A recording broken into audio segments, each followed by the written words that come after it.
In a moment that could redefine South Africa's political landscape, the Mkhwanazi Commission has delivered a blistering message to the nation: time is up. After months of investigation, thousands of documents reviewed, and hours of testimony, the Commission has finally released its findings, and the fallout could spell the end for some of the ANC's most powerful and long-entrenched figures. The report, tabled before Parliament under tight security, lays out in stark detail a web of corruption, state capture, and illicit enrichment involving senior members of the ruling party. While South Africans have grown accustomed to hearing allegations of misconduct, the Mkhwanazi Commission's revelations are unique in their precision and the sheer weight of evidence presented. Names were named, dates were confirmed, and the money trails were traced all the way to foreign bank accounts, luxury properties, and shell companies designed to hide the flow of illicit funds. According to the Commission, the corruption networks were not isolated incidents but rather part of an institutionalized culture of self-enrichment that hollowed out key state institutions.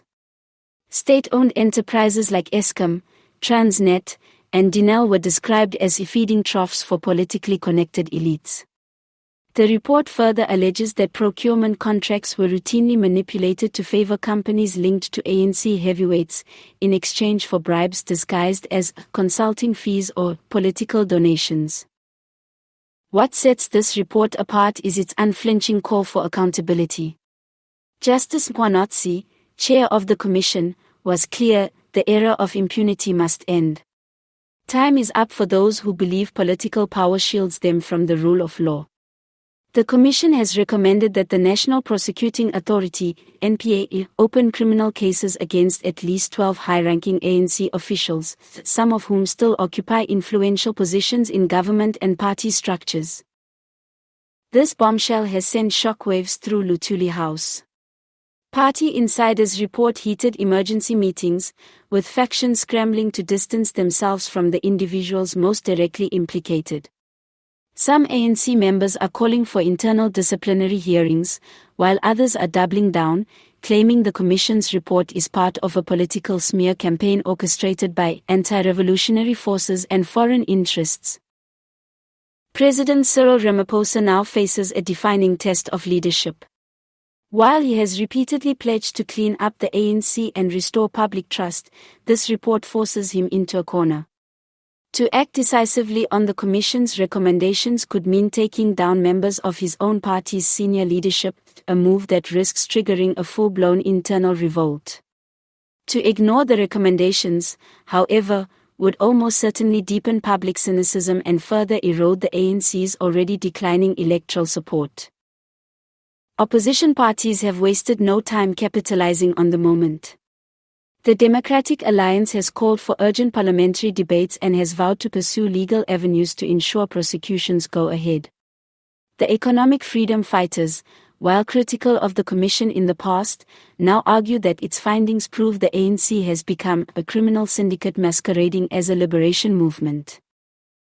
Internationally, the report has caught the attention of South Africa's partners and investors. Analysts warn that failure to act on the findings could harm the country's credit ratings and deter much-needed foreign investment. Some foreign governments have even hinted at reviewing bilateral agreements if corruption is allowed to continue unchecked. For ordinary South Africans, the report's release is both vindication and frustration. Vindication, because it confirms what many have suspected for years: corruption at the top is not just rumor, it's documented fact. Frustration, because they have seen such reports before, only for them to gather dust while implicated leaders remain untouchable.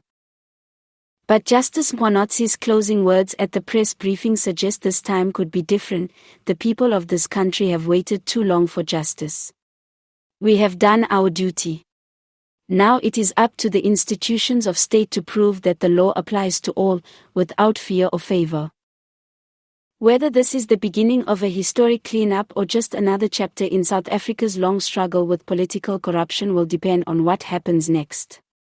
One thing is certain: for the ANC's corrupt elite, the clock is ticking.